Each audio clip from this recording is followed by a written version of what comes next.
રામ રામ ખેડૂત મિત્રો, નમસ્કાર। આજે આપણે વાત કરીશું ઉનાળુ મગ વિશે। ઘણા બધા ખેડૂત મિત્રો પૂછતા હતા કે હિતેશભાઈ ઉનાળુ મગ વિશેની તો કંઈક માહિતી આપો, કારણ કે હવે અમારે મગનું વાવેતર કરવું છે।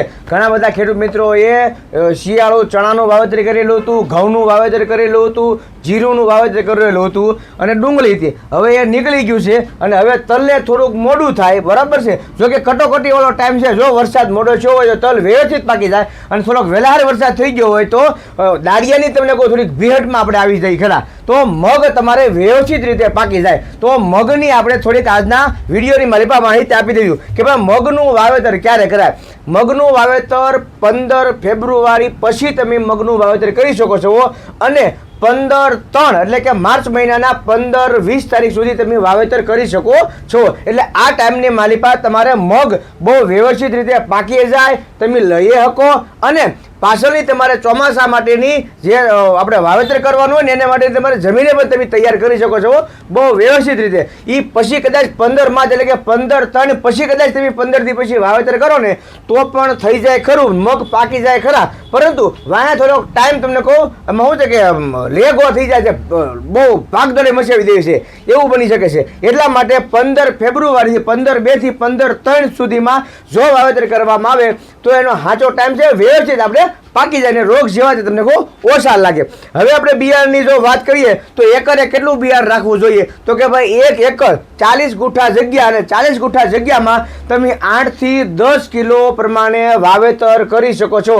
8 થી 10 કિલો એટલે કે 16 ગુઠાના વીઘા હોય તો 3-3.5 કિલોથી માંડી 4 કિલો સુધી તમે એને વાવેતર કરી શકો છો। જો વેકરાવાળી, ટાશવાળી, પૈણાવાળી એવી શું કહેવાય જમીન હોય તો તમે એમાં 4 કિલો લેખે નાખી શકો, પણ હારી જમીન હોય, પાડાના કાન જેવી જમીન હોય તો તમે એમાં 3 કિલો લેખે તમે 3 કિલો લેખે પણ જો મગ નાખો તો પણ તમને એમાં સારું એવું ઉત્પાદન મળ્યું રહે। કારણ કે એમાં શું છે, હારી જમીન છે ને એમાં છોડવા હારા થઈ જાય, બળુકા થઈ જાય, અને હળવી જમીન હોય ને ખારી મોળી ભામળી, બરોબર, તો એમાં થોડોક મગની જે હાઈટ થવી જોઈએ એ એકચ્યુઅલી એટલી બધી થાય નહીં, એટલા માટે એમાં તમારે દાણાની સંખ્યા થોડીક વધારે નાખવી પડતી હોય છે। પછી જે ખેડૂત મિત્રોને પાણી થોડુંક નબળું હોય, ખારું છે, મોળું છે, ભાંભળું છે, ડારનું છે, ગરમ પાણી આવતું હોય તો એ ખેડૂત મિત્રોએ 3.5 થી 4 કિલો વીઘે મગ નાખવાની ગણતરી રાખવાની। કારણ કે મોળું પાણી હોય, ભાંભળું હોય, ખારું હોય એવું હોય ને તો થોડીક ફૂગ લાગવા વધારે પડતું કરી આમાં આવી શકે છે, એટલા માટે। હવે ખાતરની વાત કરીએ તો પાયાના ખાતરની માલિપા મગનું તમે જ્યારે વાવેતર કરો, મગ અને અડદ,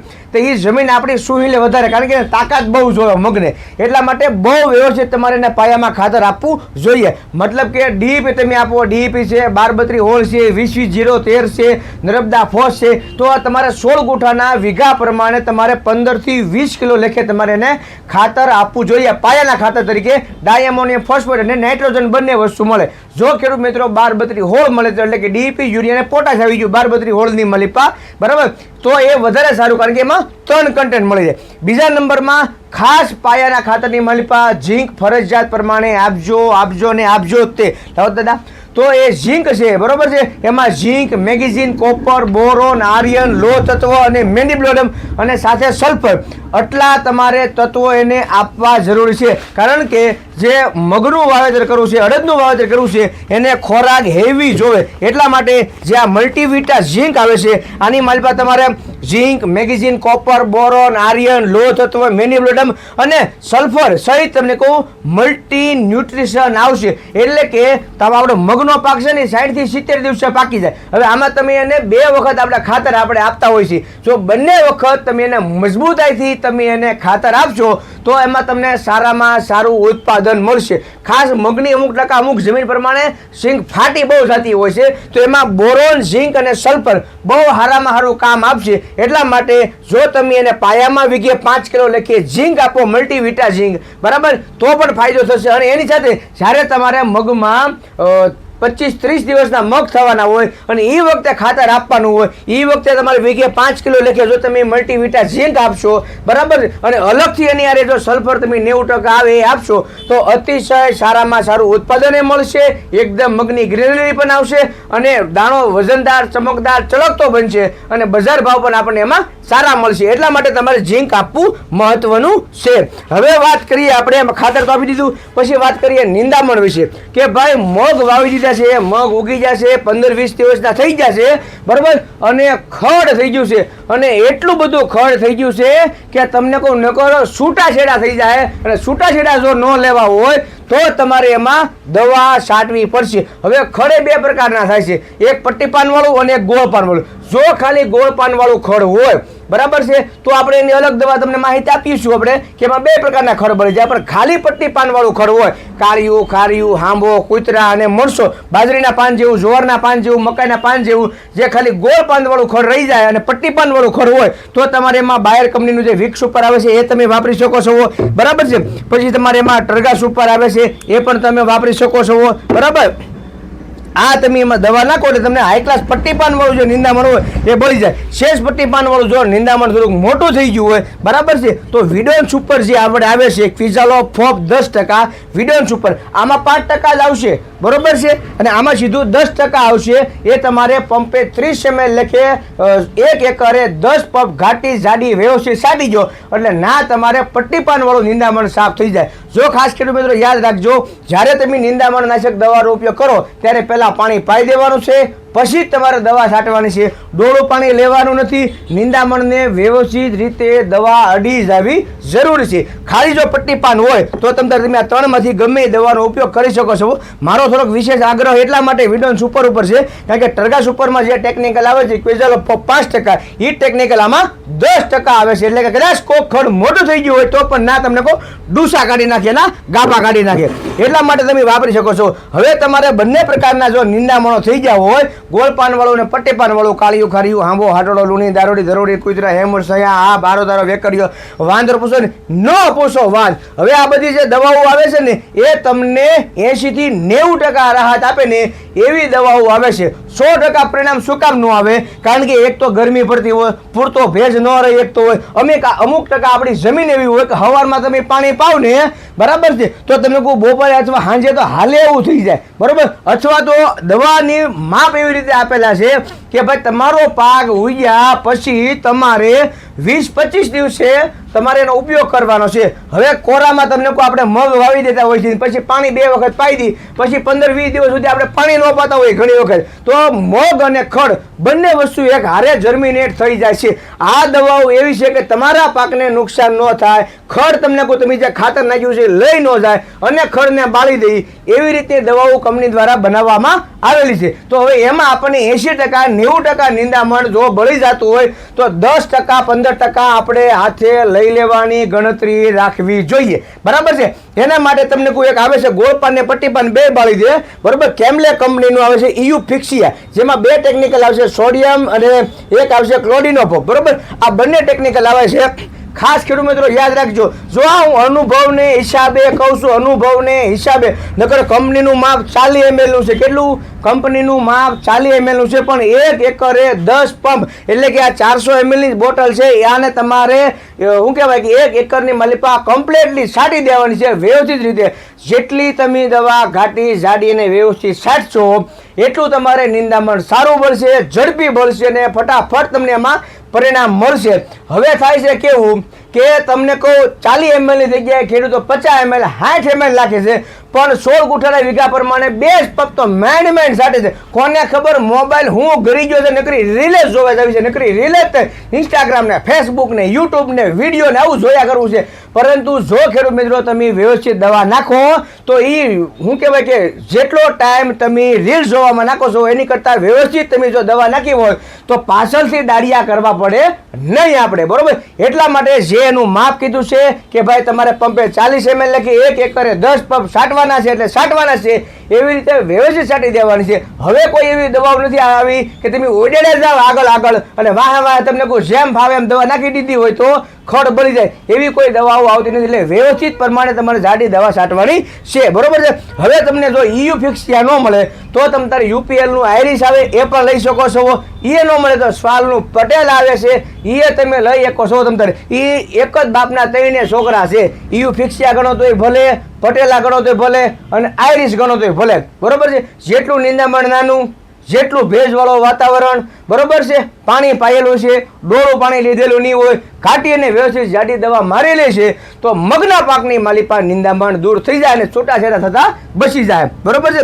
હવે વાત કરીએ આપણે જીવાતની. તો મગ ઉગતાની સાથે તમને કોઈ એમાં સફેદ મછરી લાગી જાય છે અને કોઈક થ્રીપ પણ લાગી જતી હોય છે, બરાબર છે. તો એનું શું કરવું જોઈએ? તો એના માટે જે રોન આવે છે એસએસ કોર્પોરેશનનું પંપે તમે 25 ml લખે નાખો, બરોબર, એટલે સફેદ લીલી મોલો હોય એ મરી જાય. અને જે કુકડાઈ ગયેલા પામેલા હોય, પછી મગ ઠોઠડાઈ જાય હોય, ઠરડાઈ જાય હોય, વધતા ન હોય, કુણા રેખના ન હોય, તો એના માટે તમારે ડોક્ટર પ્લાન્ટનું જે પેટેન્ટેડ પ્રોડક્ટ આવે છે સંગમ, કે જે બધા જ એના તત્વ મળી રહેશે, બોરોન છે, કેલ્શિયમ છે, કોપર છે, આયરન છે, પોટેશિયમ છે, મેગ્નેશિયમ છે, મેનિબ્લોડમ છે, નાઇટ્રોજન છે, સોડિયમ છે, એટલે ઘણા બધા કેટલાક બોલવા, બરોબર. પંપે 40 ml લખે તમારે આપી દેવાનું છે. આ દવા તમારે ના ફરજિયાત 10 લીટર લઈને મૂકી જ રાખવાની, તમારે ગમે ના મળતી હોય.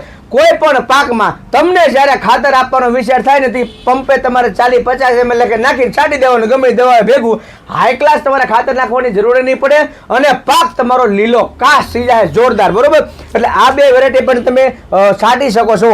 જો ખેડૂત મિત્રો તમારી પાસે કપાસમાં છાંટવા માટે કદાચ તમારે ટોલફેન પાયરેટ તમારી પાસે ટોલ ફેરા પડ્યું હોય, બરાબર છે, તો એ પણ તમે પંપે 40 ml લખે તમે આપી શકો છો. 40 ml લખે તમે ટોલ ફેરા આપો અને 40 ml લખે સંગમ આપો, બરાબર, તો પણ તમને આમાં સારામાં સારા પરિણામો મળશે. જ્યારે આમાં જીવાત તમને ઉડતી જોવા મળતી હોય ત્યારે આપી દેવું. મગમાં ખાસ ખેડૂત મિત્રો યાદ રાખજો કે એક આવે છે એનો કુકડવાનો સમય, બરોબર, થ્રીપ્સ લાગી જાય, અને એક આવે છે એનો એળનો સમય. આવા સમયે ખાસ તમારે ગોદરેજ કંપનીનું ગ્રાસિયા છે અથવા તો સહારા કંપનીનું જે નિકાઓ આવે છે એવડું એ છે, અથવા તો સિજન્ટા કંપનીનું સિમોડિસ આવે છે, અથવા તો કોટેવા કંપનીનું ડેલિગેટ આવે છે, બરાબર છે, અથવા તો ધાનુકા કંપનીનું લાનેવો આવે છે. આનો એક સ્પ્રે ફરજિયાત પ્રમાણે તમે મારજો ને મારજો. હવે આનાથી ફાયદો એ થશે કે તમને કુકડમાં પણ રાહત થશે, એળય નહીં લાગે અને થ્રીપ્સ પણ વહી જાય અને પાંદડા કુણા ગાભા રેખા બની જાય. આ તમને આમાં મગમાં સારામાં સારો ફાયદો તમને મળશે ખેડૂત મિત્રો, બરાબર છે. બીજી વાત કરીએ આપણે એની પહેલાં તમે આપણી ચેનલ ઉપર જો નવા હો તો આપણી ચેનલને સબસ્ક્રાઇબ કરી લેવાની છે, જેથી કરીને આપણે જે આ ગળા તાણીએ છીએ એ તમને તમારા સમયે તમારા સ્થાન ઉપર બેઠા બેઠા માહિતી મળે. આપણો આ રીતનો વિડીયો આવતો હોય ને તો અહીંયા સબસ્ક્રાઇબનું બટન છે, બરોબર, અહીંયા તમે ધડનારું દબાવી દો એટલે આપણી ચેનલ સબસ્ક્રાઇબ થઈ જાય. એટલે કે રોજ સાંજે 7 વાગે હું તમારા ફોનમાં કામ કરવા મળું, બરાબર છે. હવે મેન વાત રહી છે કે મગ આપણા કેટલા દિવસે પાકી જાય છે. મગ આપણા તમને કહું 60 દિવસથી માંડી 70 દિવસની માલિપા પાકી જાય છે. કેટલા દિવસ? 60 દિવસથી માંડી અને 70 દિવસની માલિપા આપણા મગ પાકી જતા હોય છે.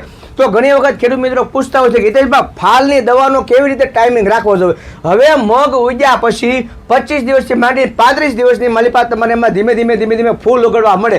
એક મગના છોડવાની ઉપર એક બબ્બે ફૂલડા ઉગડવા માંડે ત્યારે તમારે એને ફાલની દવા 5-7 દિવસના ગાળે 2 વખત કચકચાવી છાંટી દેવાની છે. કારણ કે 5-7 દિવસના ગાળે તમે 2 વખત નાખી દો, બરાબર છે, એટલે એનો ટાઈમિંગ જે છે, માનો કે 30 દિવસનો હોય તો 30 દિવસે નાખીને પાછો તમને કોઈ 35-38 દિવસે નાખી દો એટલે મગની માલિપા લાગડ ફૂરડા થઈ જાય અને એમાં આપણે ઉત્પાદન 15-20% વધારે લઈ શકીએ. કેમ જે કાંઈ ખર્ચા કર્યા છે એમાં તમારે વધારાનો ખર્ચો ફાલની દવાનો કરવાનો તે શું કામ? કારણ કે તમારા જ ખર્ચામાંથી એમાંથી વધારે ઉત્પાદન લઈ અને વધારાનું જે આપણે કાંઈ ખડની દવા નાખી છે, આપણે ખાતર નાખ્યું છે, આપણે એ બધું જીવાતની દવા નાખી છે, આ બધા ખર્ચા આપણે એમાંથી જ ઊભા કરવાના છે, બરાબર છે. તો એમાં તમારે જે આપણે ડોક્ટર પ્લાન્ટ પ્રોટેક્શનનું બ્લુબેરી આવે છે, બરાબર, પ્લાન્ટ ગ્રોથ રેગ્યુલેટર, એ પંપે તમે 20-25 ml લખે આપી શકો છો.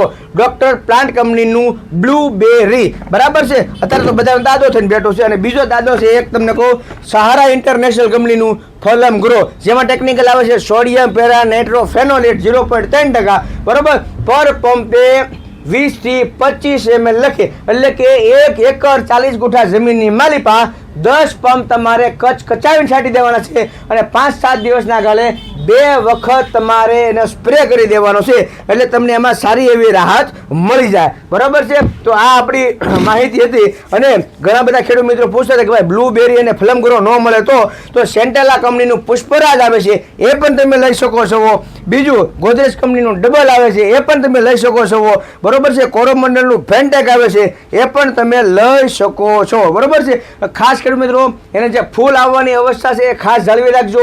જે ખેડૂત મિત્રોને જમીન સતત ભીની રહેશે, પાકવાનો પાક, બરોબર, પિત્તવાયુ પીછા કરે છે, એમાં અમુક ટકા ફૂગ લાગતી હોય છે, બરોબર. તો હળવું તમારે ફૂગનાશક સાથે રાખવું તે એજોસ્ટ્રોબિન કે ડાયફેનકોનાઝોલ રાખો, અથવા તમારી પાસે ગેલેલિયો પડ્યું તો ગેલેલિયો રાખો, ગેલેલિયો વે પડ્યું તો ગેલેલિયો વે રાખો, તમ તારે સાપ પડ્યું તો સાપ રાખો, એમિસ્ટા ટોપ પડ્યું તો એમિસ્ટા ટોપ આપો, BSF નું પ્રાયક્ઝર પડ્યું તો પ્રાયક્ઝર તમ તારે આપો. પરંતુ જે તમે મગમાં 2 છંટકાવ કે 3 છંટકાવ કરો છો એમાં ફૂગનાશક આપજો, કારણ કે આ વર્ષ 2026 વાળું છે કંઈક ભયાનક અને માથા ભારે છે, કારણ કે દર 10 દિવસે 15 દિવસે વાદળા થઈ જતા હોય છે, અને આવા ક્લાઇમેટ ચેન્જની માલિપા આપણને પાકમાં નુકસાની થાય ખરી, અને ફૂગ લાગે, બરોબર છે, અને પછી આપણે દવા નાખવી એની કરતાં થોડું માપ આપણે અગાઉ નાખી જઈએ તો આપણને એમાં સારો એવો ફાયદો મળે છે, બરોબર. અને હવે નવો વિડીયો ન આવે ત્યાં સુધી મને રજા આપો, કારણ કે ગળું બેસી ગયું છે. રામ રામ, જય જવાન જય કિસાન.